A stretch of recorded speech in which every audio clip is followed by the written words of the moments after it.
Sa karamihan ng bansa, ang pinakamataas na posisyon ay presidente o prime minister. Pero sa Iran, iba ang sistema. May isang titulong mas mataas pa sa lahat. Ito ang tinatawag na Supreme Leader. At sa loob ng mahigit 3 dekada, iisang tao ang may hawak ng kapangyarihang iyon. Siya ay si Ali Khamenei. Bakit Supreme Leader ang tawag sa kanya? Gaano ba talaga kalawak ang kontrol niya sa Iran? At bakit sa tuwing nababanggit ang pangalan niya, kasunod agad ang tensyon sa buong mundo?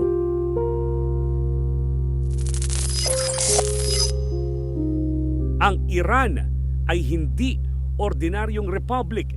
Isa itong Islamic Republic. Ibig sabihin, pinaghalo ang relihiyon at gobyerno. Pagkatapos ng 1979 na Islamic Revolution, ipinakilala ang sistemang tinatawag na Vilayat-e Faqih o Guardianship of the Islamic Jurist. Sa sistemang ito, may isang relihiyosong scholar na may final authority sa estado. Siya ang tinatawag na Supreme Leader. Hindi siya hari, hindi rin siya presidente, pero siya ang may control sa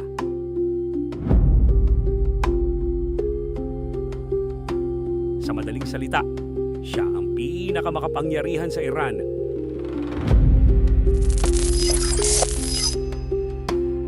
Noong 1989, namatay ang unang Supreme Leader, si Ruhollah Khomeini. At dito, nagsimula ang isang malaking desisyon. Pinili ng Assembly of Experts si Ali Khamenei, dating presidente, dating revolusyonaryo. Hindi siya ang pinakamataas na religious rank noon. Pero siya ang napili. At mula 1989 hanggang ngayon, hawak niya ang pinakamataas na posisyon sa bansa. Ibig sabihin, mahigit 30 taon siya namuno.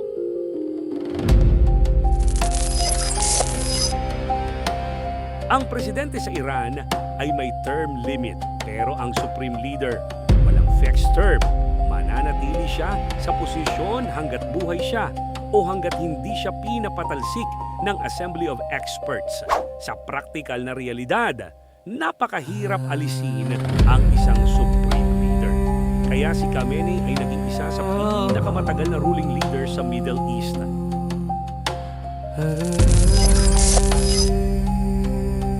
Ang tensyon sa pagitan ng Iran at United States ay nagsimula pa noong 1979 nang bumagsak ang pro-US siya. Sa ilalim ni Khamenei, lumakas ang nuclear program ng Iran, nagkaroon ng economic sanction. Itinuturing ng US ang Iran bilang destabilizing force sa Middle East. Sinusuportahan ng Iran ang ilang grupo sa rehiyon na kalaban ng US allies. Para sa Iran, ito ay depensa at soberanya. Para sa Amerika, ito ay banta. Kaya paulit-ulit ang sanctions, diplomatic conflict, at military tension.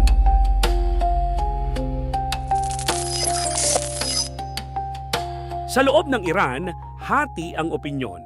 May mga naniniwalang siya ang tagapagtanggol ng Islamic identity. May mga nagsasabing sobra ang centralized power.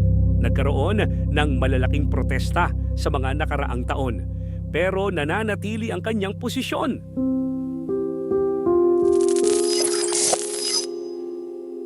Noong Pebrero 28, 2026 naganap ang isang malawakang joint military strike ng United States at Israel sa Iran at target nito ang pinuno mismo. Ang opisyal na mga ulat ng Iran ay kumumpirma na si Khamenei ay patay na sa edad na 86 matapos tamaan ang kanyang compound sa Tehran. Ang balitang ito ay nagpasimula ng isang malaking pag-igting sa rehiyon. Iran ay nagsagawa ng mga missile retaliation laban sa US bases at sa Israel kasabay ng mas malalang tensyon sa mga bansang nakapaligid.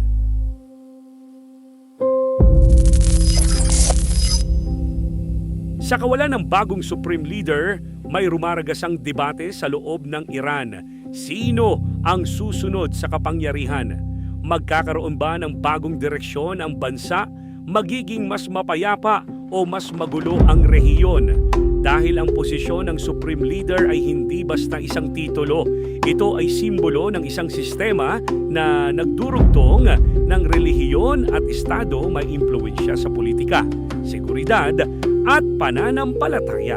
Ang tanong ngayon, hindi na kung ano ang mangyayari sa Iran, kundi saan pupunta ang rehiyon kapag wala na ang taong minsang tinawag na Supreme Leader.